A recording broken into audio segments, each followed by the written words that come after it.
Judge Pierre Jones presiding. Please be seated.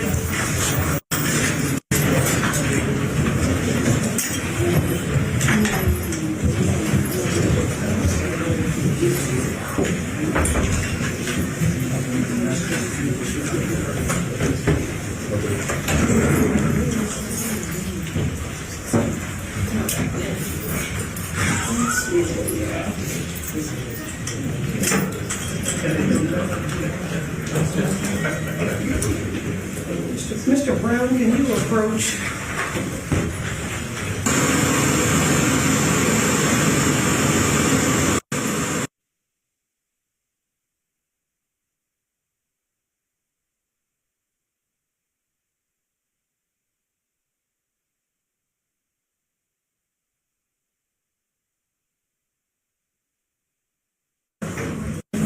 All right.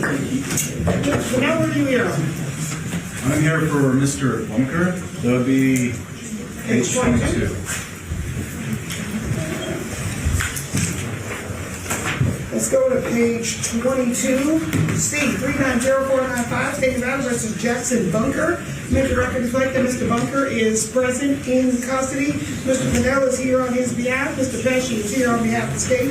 This is the daytime set for the defendant's motion to continue the trial. That's set for January 20th, as well as count call. Mr. Pesci, have you seen the motion? Yes, Your Honor. What is the state's position? We submit, Judge. All right. The motion, Mr. Bunker, sir, you understand what's happening? Oh, yeah. Is that a yes? Yes, ma'am. All right. All right. I'm gonna grant the motion to continue. The jury trial is gonna be vacated. Did you guys discuss when you wanted this reset? Yes, Your Honor.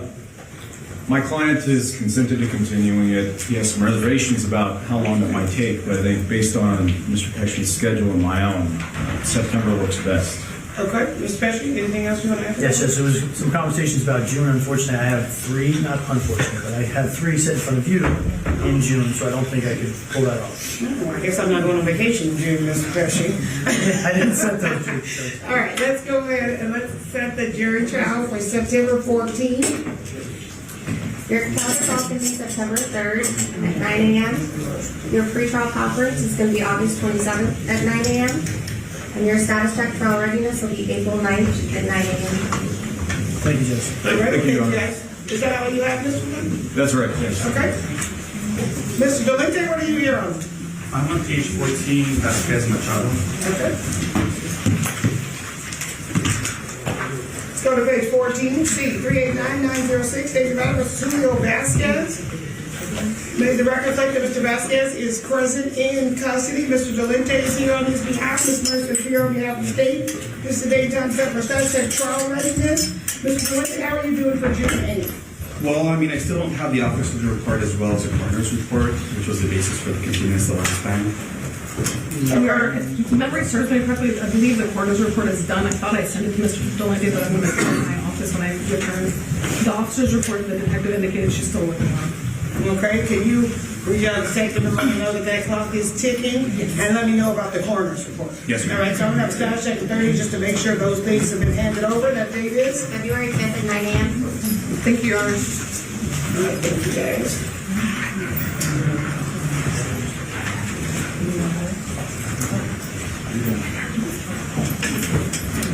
All right.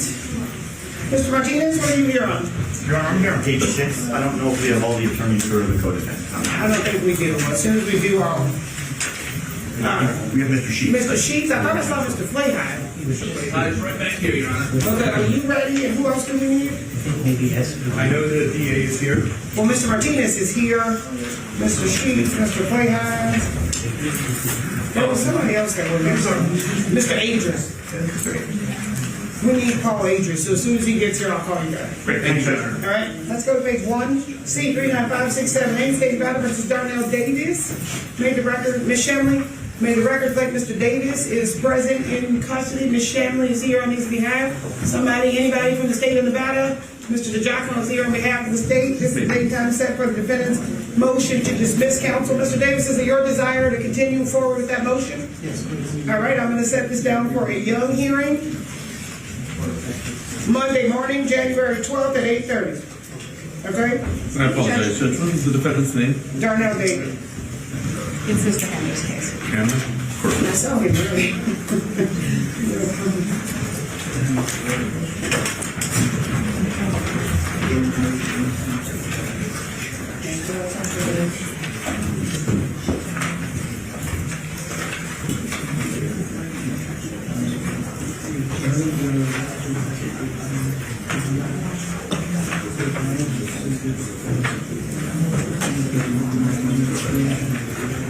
All right,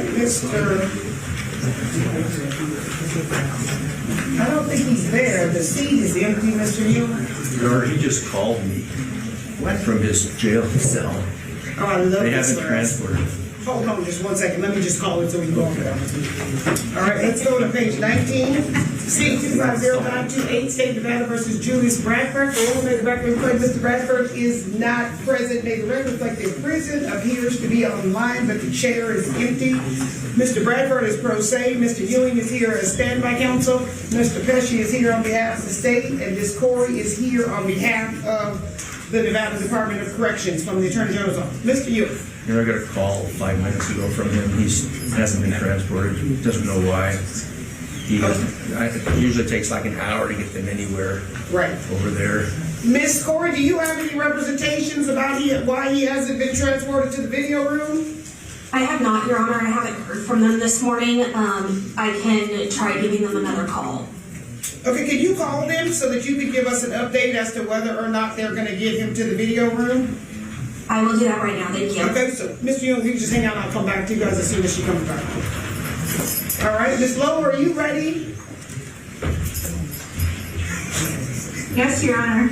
All right, let's go to page 16, A873070, Michael Rodriguez versus the State of Nevada. Make the record reflect Mr. Rodriguez is not present. He's the custody of the Nevada Department of Corrections. Ms. Lowe is here on his behalf. Mr. Pesci is here on behalf of the state. This is the day time set for further proceedings from the Supreme Court, so we need to set this down for an evidentiary hearing in regards to claims 1 and 4 based upon the Supreme Court order. Have you guys had a discussion about when you wanted the hearing? No, No, we didn't. I didn't know who would be assigned to it. it's not gonna be me. It's not going to be you, Mr. Pesci? Sorry. All right, well, I'm going to go ahead and set the hearing, and Mr. Pesci, you guys are going to need to figure out who this case is assigned to. It's Mr. Ports, because he took over this record. Okay. All right, so we're going to need to go ahead and set it down for a hearing. Can you guys be ready on January 30th? Anyway, let me, one moment, please. Yeah, I do clear that date, but I just wanted to note that Michael Rodriguez has expressed the preference of being able to appear via video for the upcoming hearings. I said I would ask. But yes, the 30th for the actual evidentiary hearing or for another status? No, for the evidentiary hearing. Okay, yeah, that should work for me. I guess I'm a little bit, well, no, it should be all right for the witnesses too. All right, well, we're going to set it, and then if you guys get notification from the witnesses that they're not available, then you guys can contact Chambers and we can reset the date. All right. And so, does he want to appear via video for the hearing? He did request, right, that he be allowed to appear. He's from Lovelock and he's involved in programming and says every time he's yanked out, he has to start over or misses things. So, yes, he did want to stay even for the, I said, well, you're going to be testifying. I don't know if she'll allow that, but I'll ask. How's he gonna confer with his attorney? If he's okay with not conferring with his attorney, Mr. Pesci. Okay. So you're okay with him not being in the same room as you because you're not going to be able to talk to him? Right, that is a concern. So I'll discuss that with him. I guess.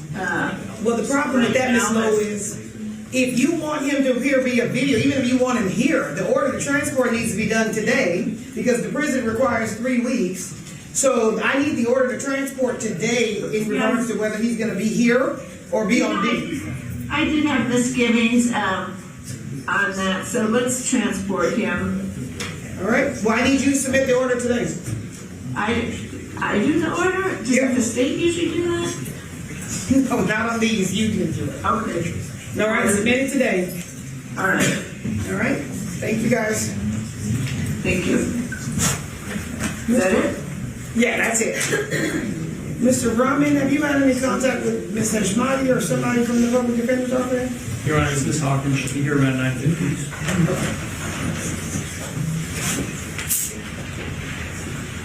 Mr. Gaston, are you ready? Sure. Mr. Sanchez, Ricky Sanchez. Okay. Let's go to page 8. Oh, that's the sentencing, right? Yeah. Yeah, I'm having to check that out. Okay, that's fine. All right. Who's here on Watson? Are you ready? Yes. All right, let's go to page 18, C 395960, State of Nevada versus Lewis Watson. May the record reflect Mr. Watson is present in custody. Ms. Oliver is here on his behalf. Mr. Pesci is here on behalf of the state. This is the date and time set for our status check trial readiness. Ms. Oliver, are you on track for February 9th? Your Honor, sure. Mr. Pesci is probably one of the best at getting discovery, so I believe fully that Mr. Jackman, did you hear that, what she said? He gets it very, very early, and it's very thorough. I forgot to check before I came. Did we have the officer's report yet, or no? I don't believe so. So there are still things, obviously, that are outstanding just because of the nature of the case. Right. We're continuing to try to investigate some things that Mr. Watson has pointed out to us. So I can do what I can do. Right. So far, so good. But Mr. Watson wants his own trial. I get it. All right. So right now, I'm going to leave the dates as they are, and I'll see you guys back here for your pre-trial on the 22nd. Thank you. Okay?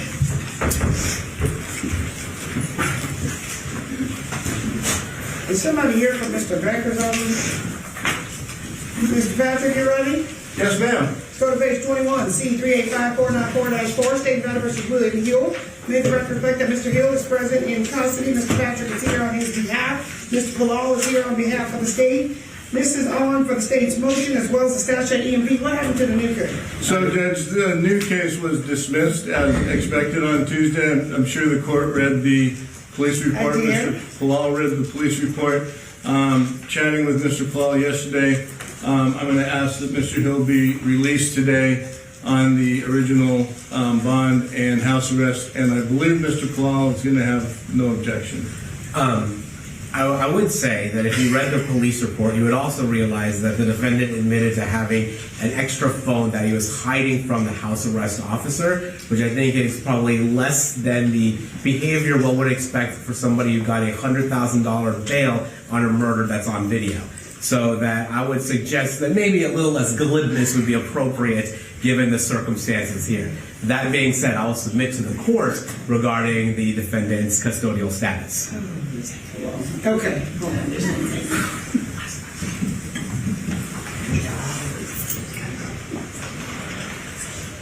All right, so Mr. Hill, you understand the concerns based on what Mr. Palal stated. You're not allowed to hide phones from the house arrest officer. Do you understand that? Yes, ma'am. All right, you understand this court doesn't tolerate new cases under any circumstances. So I'm going to reinstate your original release conditions because that new case was dismissed. All right, so today you're going to be released back on house arrest with the previous bond already having been posted. Thank you, Your Honor. Thank you. All right, is anybody here on Fields? That's my case. It's with Mr. O'Brien. Okay. Ms. Stanley, can you find out where Mr. O'Brien is? Okay. From our office, yes. Yeah, he's actually out sick today. I just got a text from him. Okay. So I'll figure out what's going on. Okay. Mr. Helmick, you ready? Yes, ma'am. Let's go to page 2, C 395950, State of Nevada versus Tyler Johns. May the record reflect that Mr. Johns is present in custody. Mr. Helmick is here on his behalf. Mr. DeJacquino is here on behalf of the state. This is the day and time set for continued arraignment. State, I do not see a notice filed as of this morning. Is this? We are not taking that. Okay, in light of that, Mr. Helmick, are you prepared to go forward with the arraignment? Yeah. All right, Mr. Johns, sir, what is your full name? Tyler Matthew Johns, How old are you? 22 years old. How far did you go in school? High school now. Do you read, write, and understand the English language? Yes, ma'am. Sir, are you currently under the influence of any drugs, medication, or alcoholic beverages at this time? No, Your Honor. Do you understand the proceedings that are happening here today? Yes, Your Honor. Sir, are you familiar with the 3 charges that you're facing? Yes, Your Honor. Do you understand those charges? Yes, Your Honor. As to those charges, how do you plead? Guilty or not guilty? Not guilty, Your Honor. Sir, you have the right to have a jury trial set within 60 days. Would you like to invoke or waive that right? I'd like to waive that right, Your Honor. Okay. This case is going to be assigned to Department 6. This case is going to have a status check trial setting in Department 6. That date is? January 13th at 9:30. Okay, thank you, Your Honor. All right, thank you guys. Thank you, Your Honor. So we're still waiting for Mr. Ages. Ken Cozell is going to be here for him, Your Honor. Oh, yes. Can one of you reach out to him and find out where he is?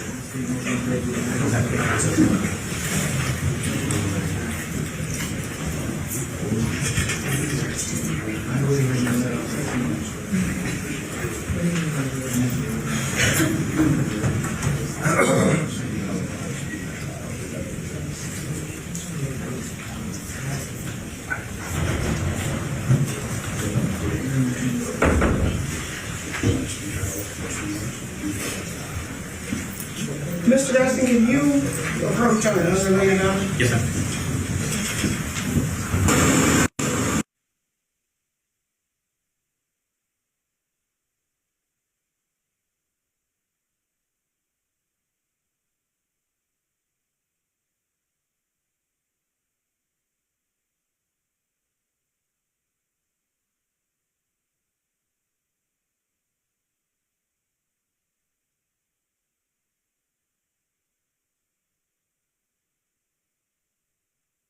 From the prison. Yes, Your Honor, thank you. I just got off the phone with the institution. Mr. Bradford refused his transport up to operations to attend this court hearing today. They are getting him to sign a document stating as such, and if he refuses, I will have a declaration from the search and escort team about his refusal. Okay, I get that. So we're back on the record at C250928. So based upon those representations, what I'm going to do is I'm going to set this down in a status check in 60 days. If you could submit those documents to the court, and if they have documentation that he refused transport to the hearing today, the court is going to rule on the pleadings and just issue a written decision. Yes, Your Honor, I will get that submitted as soon as possible. Okay. March 12th at 9 a.m. Thanks, Judge. Thank you. Thank you.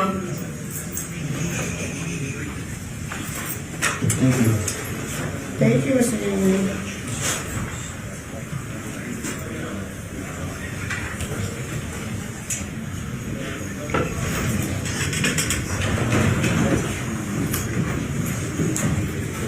Your Honor? Yes. Just one second. No rush.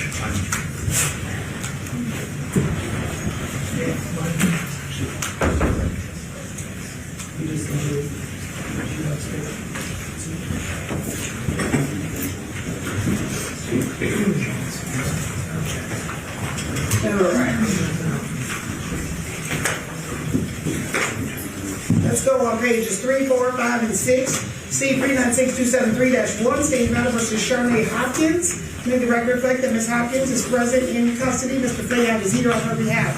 State Matter versus Devyn Jackson.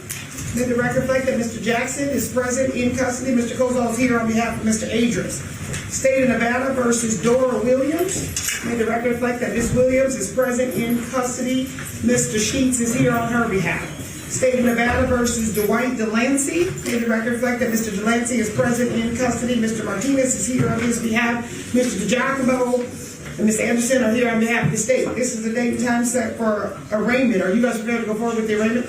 Yes, Your Honor. Yes, Your Honor. Yes, Your Honor.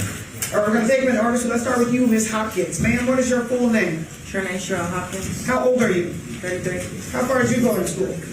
Some college. Do you read, write, and understand the English language? Yes, ma'am. Ma'am, are you currently under the influence of any drugs, medication, or alcoholic beverages at this time? No, ma'am. You understand the proceedings that are happening here today? Yes, ma'am. Ma'am, are you familiar with the 2 charges that you're facing? Yes, ma'am. You understand those charges? Yes, ma'am. As to those charges, how do you plead? Guilty or not guilty? Not guilty. Ma'am, you have the right to have a jury trial set within 60 days. Would you like to invoke or waive that right? She would like to invoke, Your Honor. Okay. All right, let's go to Mr. Jackson. Mr. Jackson, sir, what is your full name? Devyn Michaels, How old are you? 37. How far did you go to school? I didn't get past the start, but I was first grade, sixth grade. Sixth grade. Sixth grade. Do you read, write, and understand the English language? A little, yes. Somewhat. Is that a yes? Yes. Sir, are you currently under the influence of any drugs, medication, or alcoholic beverages at this time? Medication. Does that medication in any way affect your ability to understand the proceedings that are happening here today? No. You understand the proceedings that are happening here today? Yes, ma'am. Sir, are you familiar with the 2 charges that you're facing? Yes, ma'am. Do you understand those charges? Yes. As to those charges, how do you plead? Guilty or not guilty? Not guilty. Sir, you have the right to have a jury trial set within 60 days. Would you like to invoke or waive that right? I'm going to invoke. Okay. All right, let's go to Ms. Williams. Ms. Williams, ma'am? What is your full name? George Siobhan Williams, How old are you? 33, How far did you go to school? junior high school. Okay. Do you read, write, and understand the English language? Yes. Ma'am, are you currently under the influence of any drugs, medication, or alcoholic beverages at this time? No, ma'am. Do you understand the proceedings that are happening here today? Yes, ma'am. Ma'am, are you familiar with the 2 charges that you're facing? Yes. Do you understand those charges? Yes. As to those charges, how do you plead? Guilty or not guilty? Not guilty. Ma'am, you have the right to have a jury trial set within 60 days. Would you like to invoke or waive that right? Invoke. Okay. All right, let's go to Mr. Delancey, sir. Sir, what is your full name? How old are you? 27. How far did you go in school? High school. Do you read, write, and understand the English language? Yes, ma'am. Sir, are you currently under the influence of any drugs, medication, or alcoholic beverages at this time? No, ma'am. Do you understand the proceedings that are happening here today? Yes, ma'am. Sir, are you familiar with the 2 charges that you're facing? Yes, ma'am. Do you understand those charges? I do. As to those charges, how do you plead? Guilty or not guilty? Not guilty. Sir, you have the right to have a jury trial set within 60 days. Would you like to invoke or waive that right? Please. Okay. This case is going to be assigned to Department 12. This case is going to have a status check trial setting in Department 12. That date is? It's going to be January 15th at 8:30. All right? Judge, can I have you call Mr. Thank you. and 12. co-defendant Ms. Lopez? All right, let's go to page 12 and 13. C, 388436, State of Nevada versus Daniel Roush. State of Nevada versus Gina Lopez. May the record reflect that Mr. Roush is present in custody. Mr. Horvath is here on his behalf. May the record reflect Ms. Lopez is present in custody. Ms. McNeil is not present. Mr. DiGiacomo is here on behalf of the state. Mr. DiGiacomo? Yes, Ms. McNeil reached out to me. She's in Elko. She asked me to make representations as she anticipates being ready Okay. For the current trial date and would ask that her presence be waived for this particular proceeding. Okay. Mr. Horvath, anything, are you guys on track as well? Yes, Your Honor. Okay. Staying on track? Yes, sir.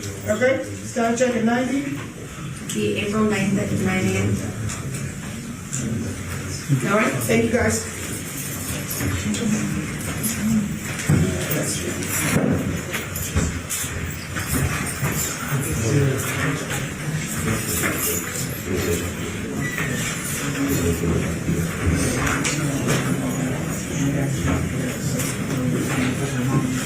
Mr. Dust, have you had any contact with Miss Levy? No, Your Honor. Mr. Roush, I need you to use your inside voice.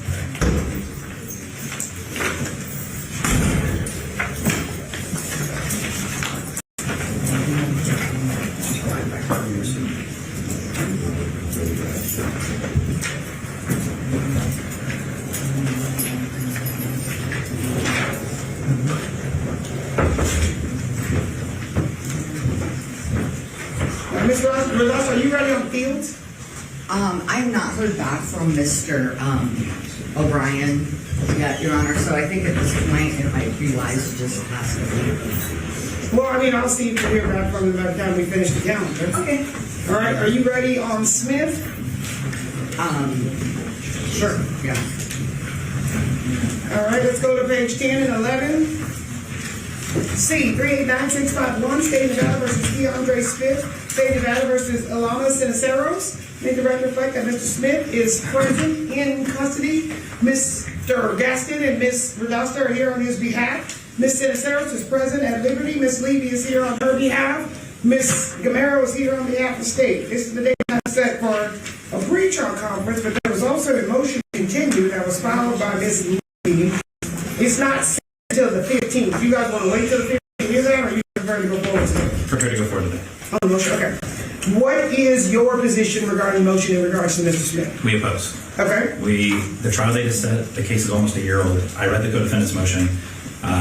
It's a generic motion to continue. It says they need time for investigation, preparation, and to review discovery. Their client's out of custody, confessed to the murder, said that they did it alone. The motion to continue is devoid of any specifics. It doesn't say what investigation they need to do. It doesn't have any mention of what discovery they just received, or when they received it, or why they don't have time to review it by trial. It doesn't talk about what preparations need to do. Their case seems relatively simple. It doesn't explain any due diligence that was done in the last 8 months as to why they couldn't have been ready for this trial date. It just mentions that their client's out of custody, so of course has no problem continuing their trial. Well, my client is not out of custody. My client's been in custody this entire time and wants his trial date. There's very little evidence tying him to the homicide. He wants to go to trial. So I'm objecting to their motion to continue. If the court is going to grant their continuance, I would ask for a quick reset. And also, there's a Nevada Court of Appeals case, I think it's called Chittenden, which talked about how courts are to consider a defendant's custody status when granting or not granting a motion to continue. My client's been in custody this whole time. I think when he was originally charged, he had a parole hold, so his bail was never actually addressed. So he's never had a bail set. So if you are going to grant the continuance, we definitely want to address the client's custody status, my client's custody status, so that he has a chance to get out of custody as well.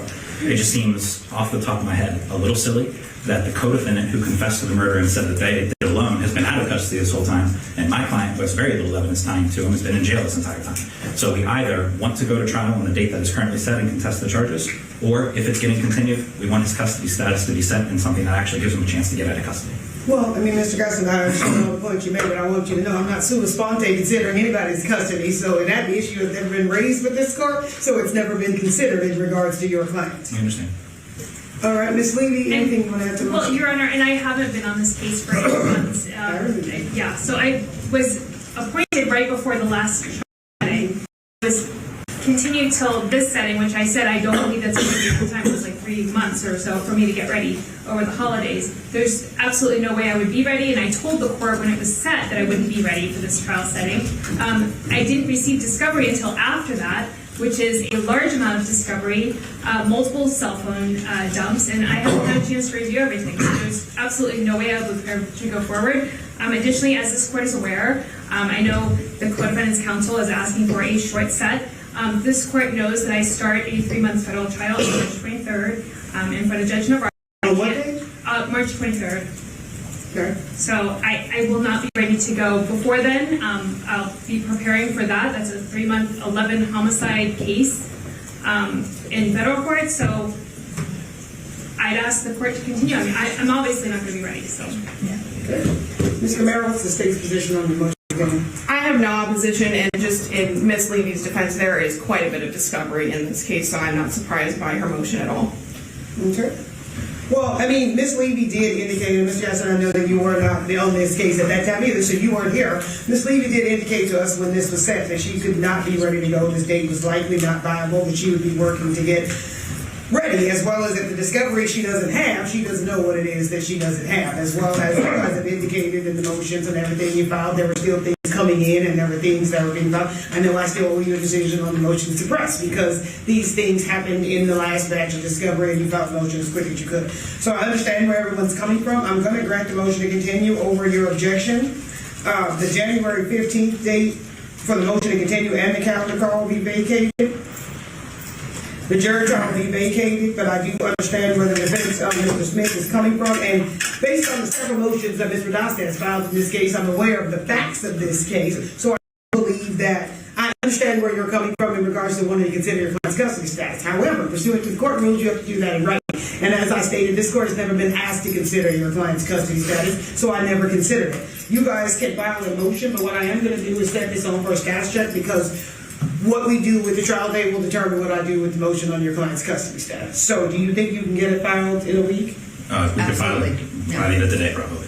Okay, so you want to set it next, or do you guys want to, I can set it next Wednesday for you guys at 8:30, or I can set it, it has to be at 8:30 because I have a still calendar now, or I can set it next Thursday at 9. Either day. Either day, whatever works for the court. Okay, let's set it next Thursday at 9 to make make sure everybody's here. January 15th at 9, and it'll be set a status check trial setting in regards to the and the status check trial and bail motion in regards to Mr. Smith. The only just bring up, so we've been requesting, so there's a lot of cell phone stuff and location data and stuff like that. We've retained an expert to kind of independently review and verify sort of the things that the state. In doing this site mapping, indicated that the list, the primer, can only get that really from the Mr. a couple different times. I think the DA, no problem. That for us, she's rejected a couple times. But my understanding, back to her cell site list that are so having this kind of discovery issue and court order provide. Well, I'm not going to order provided is I'm going to ask Ms. Camaro to reach out, and if you think the court needs to intervene in getting that for you, then the court will intervene. Understood, and I will represent that. He recently, within the last few days, reached out to me. I just need to get on the phone with him. Okay, so you reach out to him, and if that's an issue, then I'll intervene. The only other discovery-related issue that Mr. Dosta mentioned was we requested the complete DNA file. So there's a part of it, evidence in the case that allegedly has our client DNA on it. We want the whole DNA file to be able to. We've reached out to the DA. I don't know if there's an issue getting that or not. We just got it, yesterday. Great. So, Okay. All right. And if there's something else, you guys can bring it up when we come back next week. Okay. And I promise you will have a decision by next week on the motion. I swear. I'm like, yeah, Judge, heard that before. But I promise this time. So before I see you next week. We know you've been busy, and we've all been busy as well. Thank you guys. Thank you, Your Honor. Let's go to page 15, C 391028, State of Idaho versus Salvador Delgadillo. Let the record reflect. Good morning. Mr. Delgadillo is present in custody. Ms. Jackson is not present. Ms. Flake is also not present. This is their case together. They have been reaching out to my staff to reset the hearing in regards to the discovery motion. So we're going to continue this until that date. Okay? Because I'm pretty sure they thought this date was vacated. That's why they're not here. So this will be continued to March 5th. 9 a.m. Thank you. Your Honor, the attorney for Fields is here. For Fields. Okay.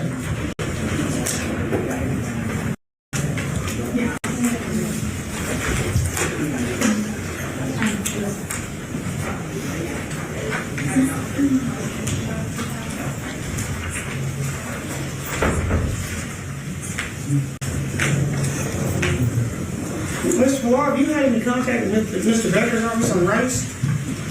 I talked to Mr. Salinger, and he said he was expecting Mr. Goodwin to cover for him.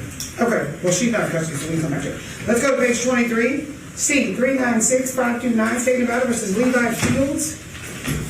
May the record reflect that Mr. Fields is present in custody. Counsel, can we have your appearance for the record? Of course, Your Honor. Shaylin Dieter on behalf of Mr. Fields, bar number 16521. All right, and Ms. Wilming is here on behalf of the state. This is the date time set for initial arraignment. Counsel, are you prepared to go forward with the arraignment? Your Honor, we are. All right, Mr. Fields, sir, what is your full name? Levi Christopher Fields, How old are you? 29, How far did you go in school? graduated high school. Do you read, write, and understand the English language? Yes. Sir, are you currently under the influence of any drugs, medication, or alcoholic beverages at this time? No. Do you understand the proceedings that are happening here today? Yes. Sir, are you familiar with the 3 charges that you're facing? Yes. Do you understand those charges?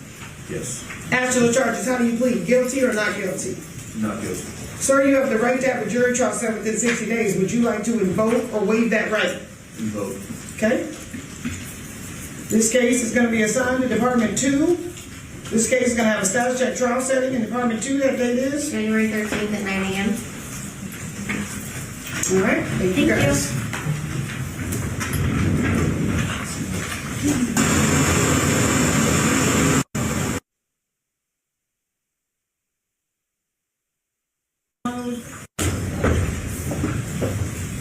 Any update, Mr. Ryan? Yes, she's on the Okay, as soon as she gets here, I'll see.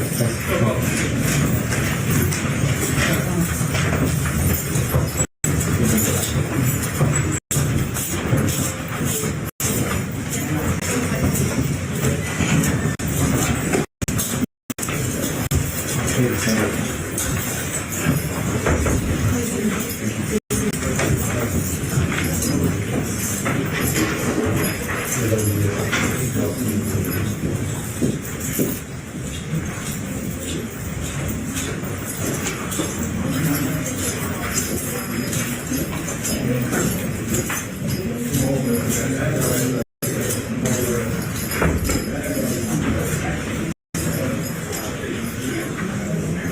Palau, can you approach on an unrelated matter? Mr. Palau, can you approach on an unrelated matter?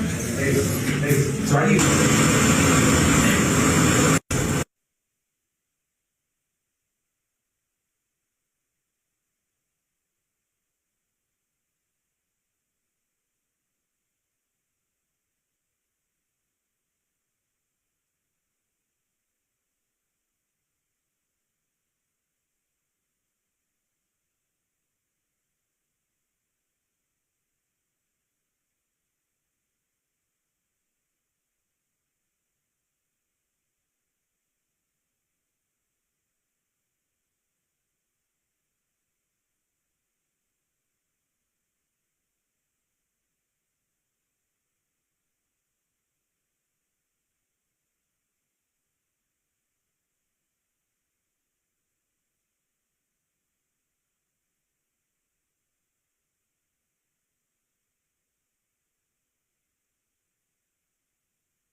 All right, let's go on page 8, C 387854, State of Nevada versus Ricky Sanchez. May the record reflect that Mr. Sanchez is present in custody. Ms. Stanley and Mr. Gaston are here on his behalf. Mr. Albright is here on behalf of the state. This is the date and time set for sentencing. Are both parties prepared to go forward? Yes, Your Honor. Yes, ma'am. All right, state, you had noticed 4 victim speakers. Do you have 4?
Yo con mi interpreter.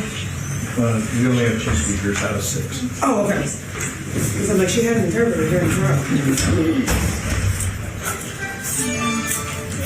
Please make sure your phones are off.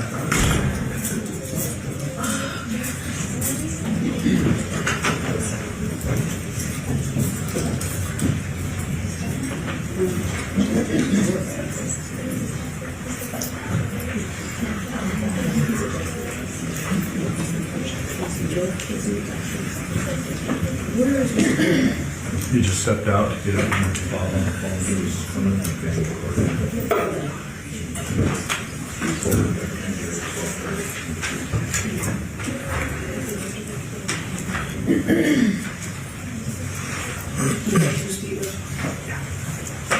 I'll be right back, Mr. Jackson.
That's really not my father.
Take me back there. We're gonna talk to her.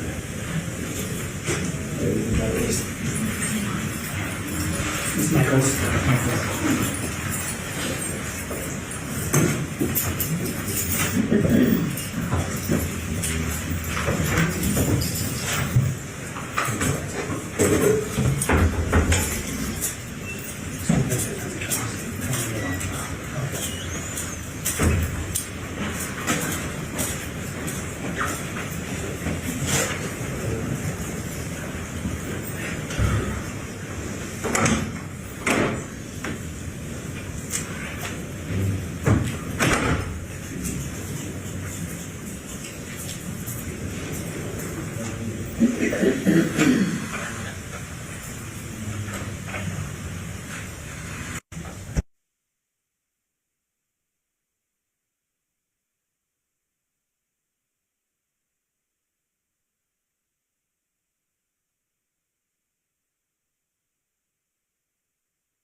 All right.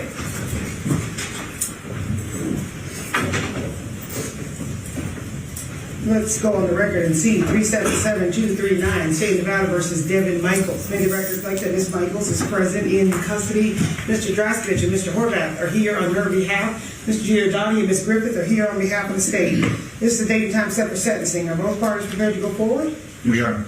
All right, just a couple of housekeeping matters. State, the victim's mother sent a very long, detailed list of money she's out of, but I don't have any documentation. I did to not support. receive that either. Okay, so I'm going to award the $5,000 of restitution to victims of crime, but that'll be the only restitution because there was actually proof of that. Understood. Any objection from the defense to that? No, Your Honor. Okay, and we did have a discussion about credit, and we have the credit at 780 days. Is that correct? That is correct. Okay. State, you also noticed victim speakers. How many speakers do you have? 2. And pursuant to statute, would you like them to speak last? Please. All right.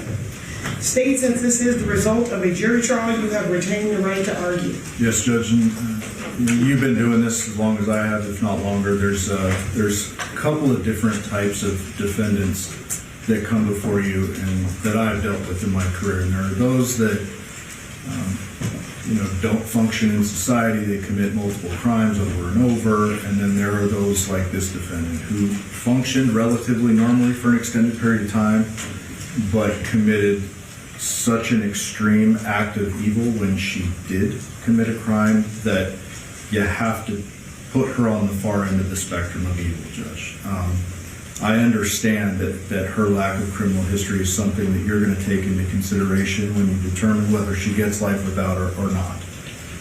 I really just have a question for the court, and I'm not going to try to provide an answer. And the question is this, is a person who is capable of such extreme evil, is that person someone that we want to walk our streets, whether it's 20 years from now, 28 years from now, or not? And you're in the robe, you're on the bench, you get to make that decision today. I would just urge you to think about what it must have taken for her to do what she did. Not everyone is capable of that extreme amount of violence. Not everyone, not even some of our worst offenders go that far. There was some statements made at our last sentencing that I would ask you to take it in context with the evidence you heard at the trial. There is absolutely overwhelming evidence of her guilt, and obviously we have a jury verdict at this point. So all that nonsense that was spewed at the last hearing, I think that has been disproven during the course of the trial, and as evidenced by the very quick verdict that was delivered in this case. If you'll recall, it was just a couple of hours on the same day of closing arguments. With that said, Judge, I will submit it to your discretion. Just defer to the victim's speakers. Okay. Ms. Michaels, what, if anything, would you like to say before I pronounce sentence against you? At this point, I just feel that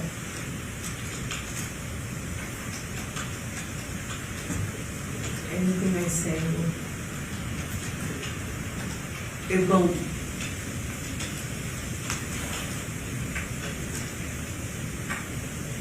The family's looking for certain things, and I cannot deliver what the family's looking for. And they're here, and I just want them to get their, at least part of their anger out. I know no matter what I say, they're still going to feel the same way. So just let them have their time, and that's all I can say. Thank you. Defendant? Your Honor, I like to state I'm going to be somewhat brief. This was the result of a 2-week jury trial. I do appreciate Ms. Michaels' statements and even the lack of her statements. This case has had a bit of a wild ride to get where we are before Your Honor today. You know, the jury, and we all spoke to the jury afterwards, looked at basically one thing, and that was her statement to the police on August 15th. And she has made several statements leading up to this point, and today she's chosen to just basically let the record speak for itself and then the history of this case speak for itself. You know, Your Honor is in a very unique position, being basically a murder trial judge. The thing that I would like the court to take into consideration is the issue of proportionality. You know, you hear on a regular basis cases that involve years, if not decades, of criminal conduct. People that have substantial criminal histories. People that have committed crimes over and over and over again. Ms. Michaels has a gross misdemeanor conviction that was close in time to this case, relatively speaking. She, outside of the events that gave rise to this case, she's lived a very good life, and I think the court should take that into consideration in reference to this issue of proportionality and treating similar defendants similarly and different defendants differently. I mean, when we look at the object or the goals behind sentencing, we have deterrence, you know, we have incapacitation, we have rehabilitation, and then we get to this issue of retribution. And, you know, the flip side of retribution is redemption. You have a woman that stands before you today who's 47 years old. She turns 48 in April. You've got a woman that was a devoted mother. She had a career. Obviously, what occurred is not going to bring Mr. Willett back. Miss Michaels' case, if we take the version of events that the state presented, we have here, you know, you talk about stabbings and crimes of passion and things like that. You know, in this case, we don't have someone that's been charged with lying in wait, planning. We don't have a case where we have a life insurance policy that was viewed. You know, we don't have this, and when we talk about evil, I mean, that's kind of a slippery word sometimes. But at worst, what we have here is a conviction based on impulse and then perhaps bad actions that occurred following that. I mean, Your Honor spoke with the jury, we heard the testimony. We had this, and she was charged murder with use. And if we take the evidence in the light most favorable to the state, we have something where there have been unwanted sexual advances. There was a candlestick or perhaps a poker that was then used to strike Mr. Willett. And I'm using his name. I mean, the decedent, you know, I don't want to minimize, he was a person, obviously, as is Miss Michaels. We have, again, we have an appeal that's going to follow, but nonetheless, if we take the version of events that the state would have the court take into consideration, we have an act that was based on impulsiveness and then bad, impulsive decisions that very well may have followed. You know, Your Honor, and one case comes to mind, I believe it's the Randolph Thomas case. We have a case where there's multiple former spouses, multiple acts. In this case, we have a single act. You know, we don't have this course of conduct that encompassed days, years, or in that case, decades. We have a single act that's now before Your Honor. You know, the very minimum sentence per statute that Ms. Michaels could receive is a 21-year sentence. We're talking 60 years old. And Your Honor knows the studies. I mean, like I said, you're in a very unique position based upon your experience and the depth, not only off the bench prior to your having assumed the bench, but as a murder trial judge. This is a case where the court should look at redemption. She can contribute to the community. She's had no issues whatsoever while incarcerated. In the beginning of this hearing, Your Honor addressed the credit for time served she's been in for some time. I would urge the court to view, you know, to look at the facts and circumstances and the very difficult decision Your Honor has to make with the idea of redemption in mind. I would urge the court to give her as far as the murder charge, the chance at redemption, the chance to be perhaps one day reincorporated into society. I would urge the court to give her a sentence of 20 with the possibility of parole, and then the minimum sentence for the with use in enhancement.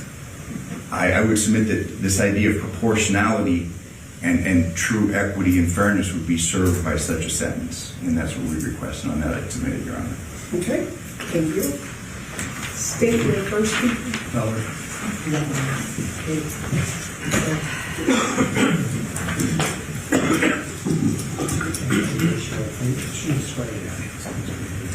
You do solemnly swear the testimony you are about to give in this action shall be the truth, the whole truth, and nothing but the truth, so help you God.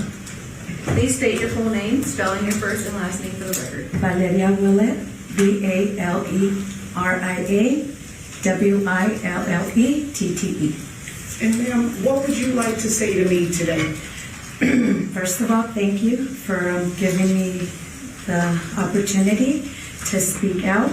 It's been a while, and I'm very thankful. And whatever I'm going to read is what I lived for almost 3 years. Okay.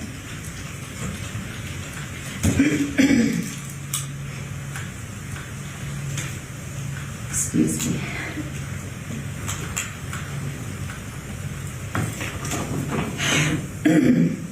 The brutal murder that took place on August 7th, 2023 has forever changed my life, my husband's, and my children's life.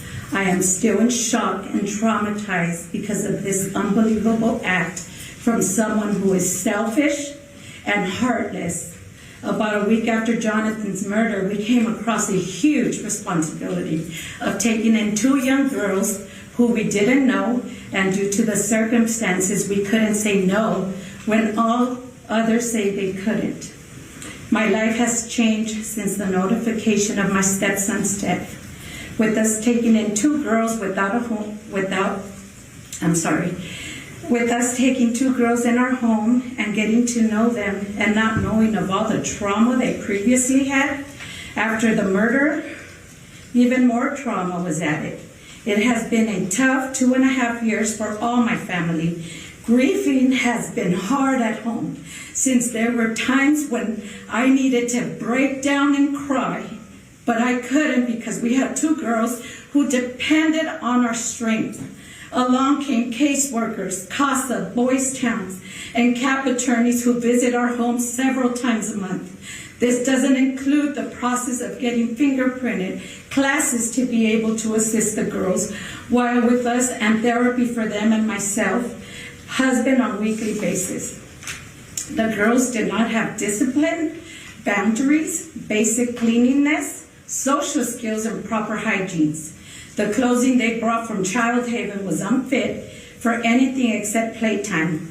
I contacted their stepfather/brother, Davier, to see if we could pick up more clothing, and those were not much better.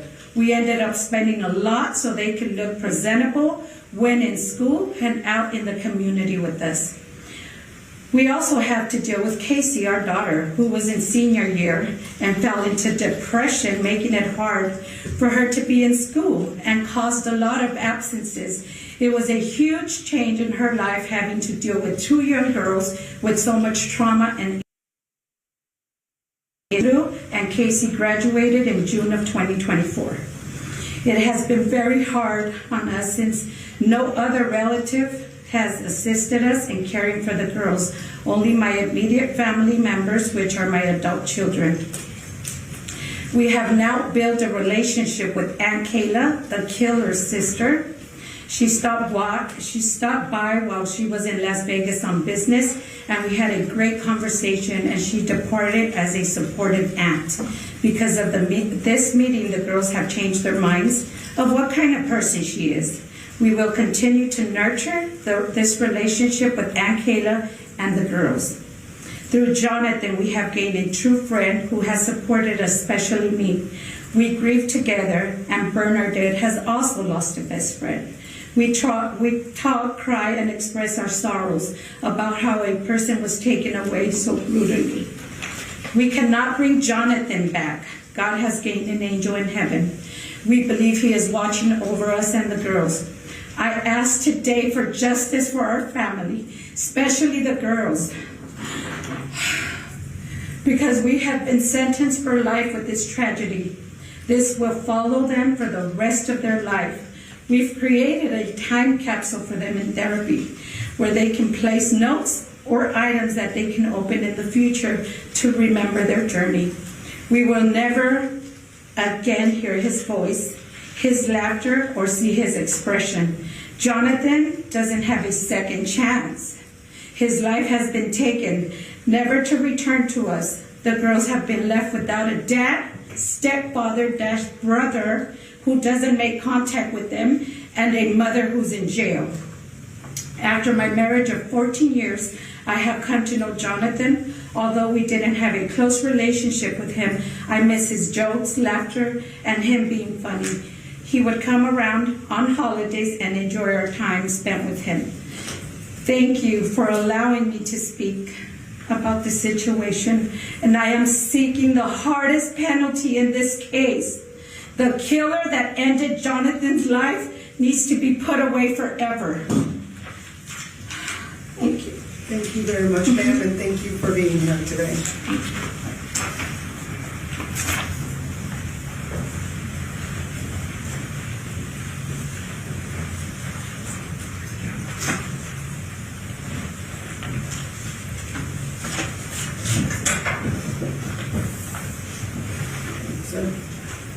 You do solemnly swear the testimony you are about to give in this action shall be the truth, the whole truth, and nothing but the truth, so help you God? I do. Please state your full name, spelling your first and last name for the record. James Willett, JamesWillette. And sir, what would you like to say to me today? I have a prepared statement Okay. that I would like to have you listen to. Okay, whenever you're ready. May I have a seat? Sure.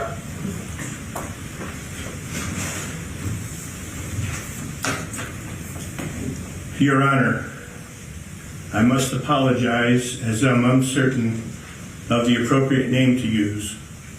Tracy Reed, Tracy Tavares, Tracy Baker, Devyn Michaels, Nikki Fairchild. But for clarity in this context, I will refer to her as the killer and murderer of my son Jonathan. This horrendous murder crime has affected her two precious children, myself, my wife and my children in the household, my wife's mother, my wife's brother and sisters and their families, my ex-wife and her boyfriend, my remaining son, my grandson who married her, his mother and family, her parents along with her sister's family, and anyone who knows us or were friends with Jonathan. We have all been given a life sentence by a woman who doesn't respect life. She has removed from our lives my son, her daughter's father, her daughter's stepbrother, and all related individuals that were just mentioned. The enduring loss of opportunities to communicate with Jonathan, witness his achievements, and provide guidance is permanent. This absence is not limited to life without parole. It is not replaceable. Each day serves as a reminder of this lasting impact which will persist indefinitely. Regardless of the duration of her sentence, we continue to experience an ongoing sense of loss that will endure throughout our lifetimes. Our circumstances remain unchanged, and correspondingly, there should be no alteration to hers. As we grapple with the magnitude of what has been lost, we find ourselves thrust into unfamiliar roles and responsibilities, forced to adapt and preserve in the face of relentless adversity. The routines we once knew have vanished.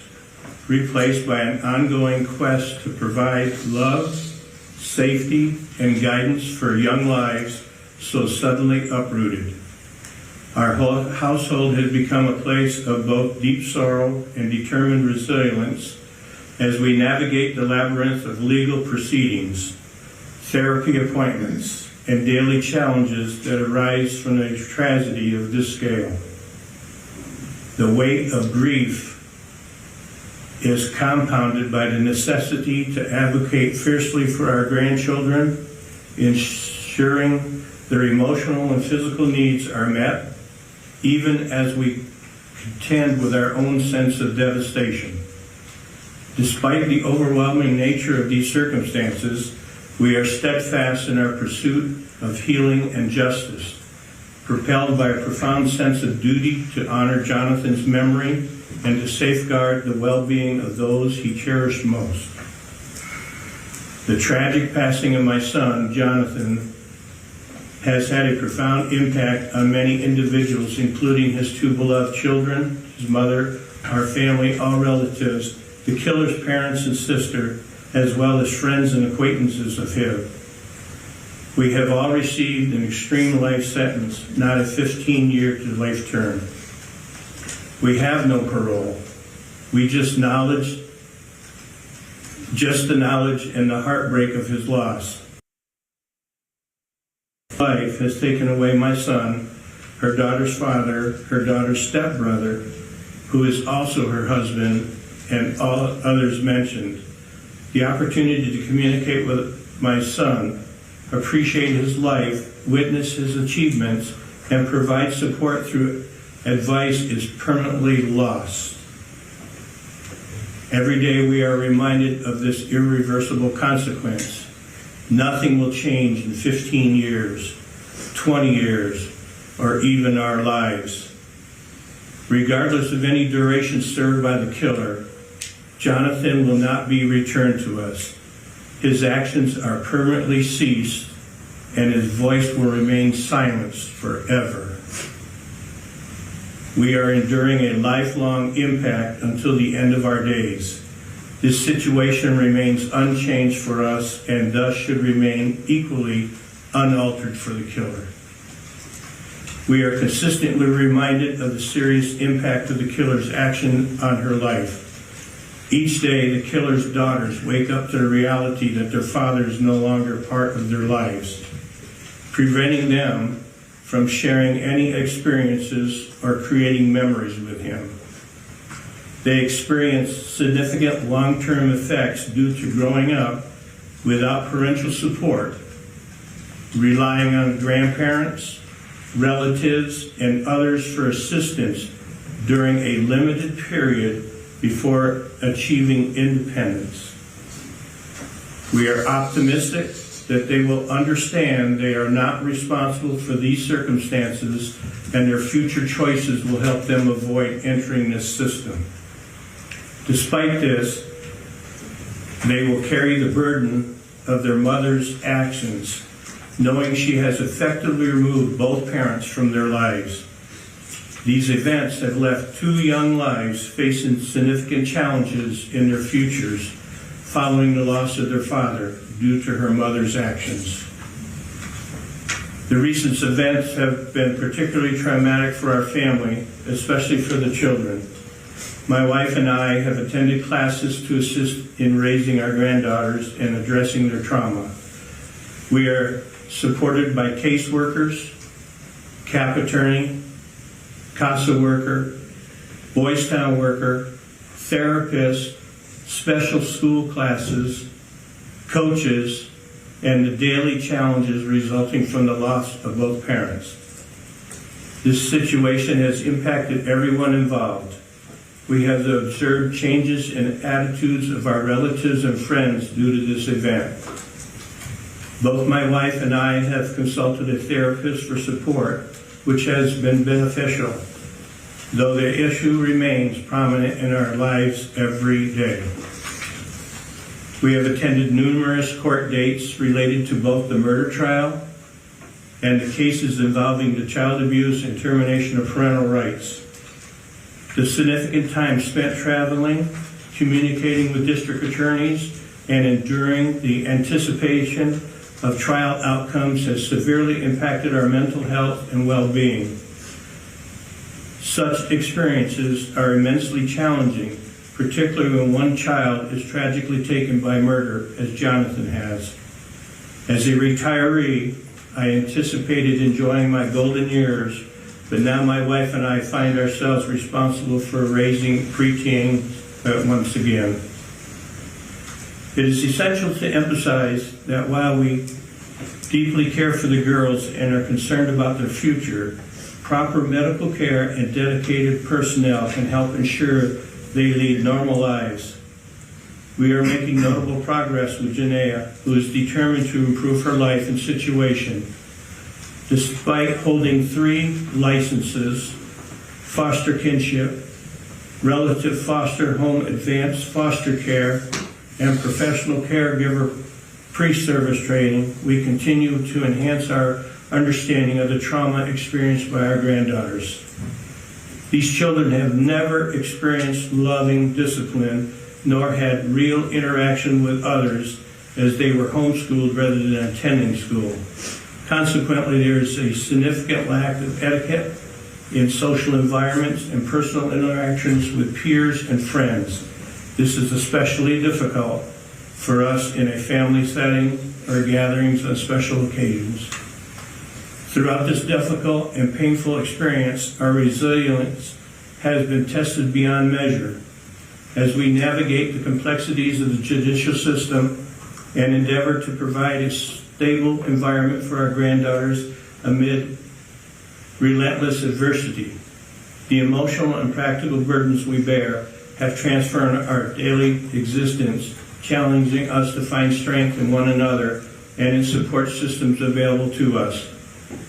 Despite the constant reminders of the loss and the enduring pain etched in every aspect of our lives, we strive to foster hope for the future of our grandchildren, advocating for their safety, well-being, and justice in the wake of such irreparable harm. We have faced countless obstacles in our efforts to piece together a sense of normalcy, persistently navigating bureaucratic hurdles and emotional turmoil while every aspect of our daily existence has been altered. Every future plan reshaped by consequences of a single unforgivable act. The weight of responsibility continues to rest heavily upon us as we advocate for justice and stability, not only for our own heart, but for most importantly, for Jonathan's children whose futures have been so deeply scarred.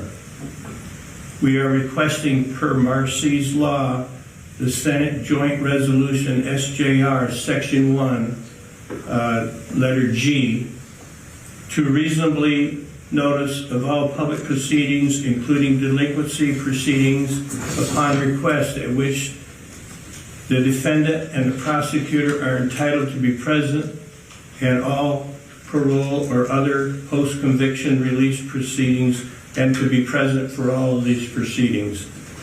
Section N, to be informed of all post-conviction proceedings, to participate and provide information to the parole authority, to be considered before the parole of the offender, and to be notified upon request of the parole or other release of the offender. Section P, to have all monetary payments, money, and property collected from any person who has been ordered to make restitution to be first applied to payment to pay the amounts ordered as a restitution of the victim. As we move forward, it remains imperative that the lifelong consequences endured by our family, and especially our grandchildren, who will endure this crime for many years, are gone, are met with unwavering commitment to accountability and truth. The emotional scars, the logistic obstacles, and the persistent sense of emptiness cannot be erased. But through steadfast support and continued vigilance, we hope to honor Jonathan's memory and instill a sense of security and justice for his daughters. We deeply care for our grandchildren and find it challenging to come to terms with the actions taken by their mother, both regarding our lives and more significantly those of her children. The impact of this trauma may have lasting life on them. For instance, there is uncertainty who will accompany them during important events such as walking them down the aisle, at their weddings, graduations, birthdays, etc. There are moments in life when one must pause to reflect on one's circumstances. We examine all the known facts and attempt to understand them. The court hearings related to both the termination of parental rights and the criminal case.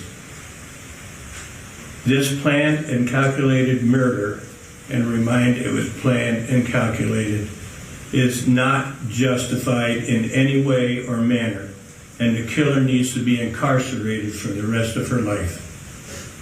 We respectfully request that the maximum penalty behind bars without parole be imposed for this heinous crime.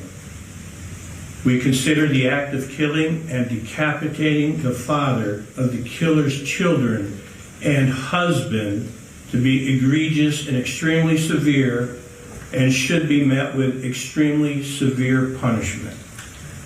We trust in the wisdom of the court to recognize the full impact of these actions on all parties involved and to deliver a resolution that both acknowledges the depth of our loss and upholds the principles of justice upon which our faith now rests. Thank you for providing me the opportunity to share my perspective on this criminal murder. I now defer to your judgment on this murder case. Thank you, sir, and thank you very much for being here today.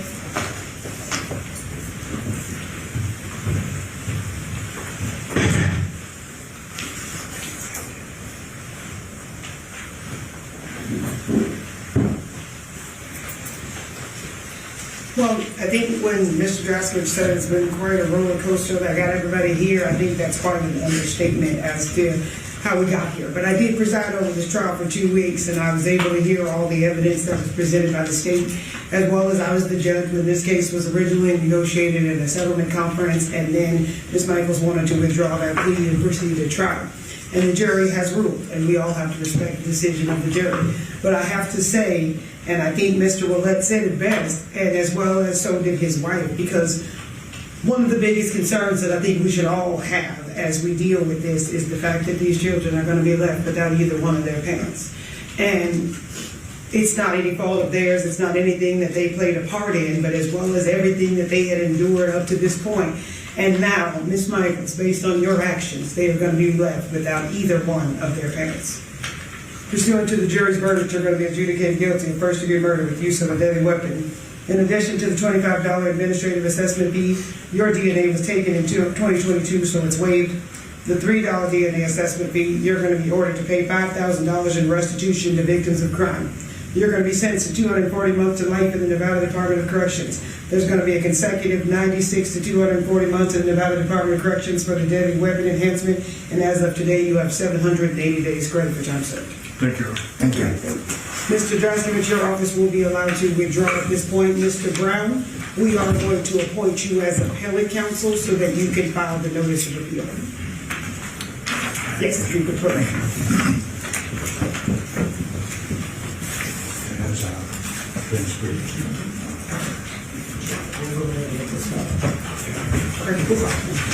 Thank you.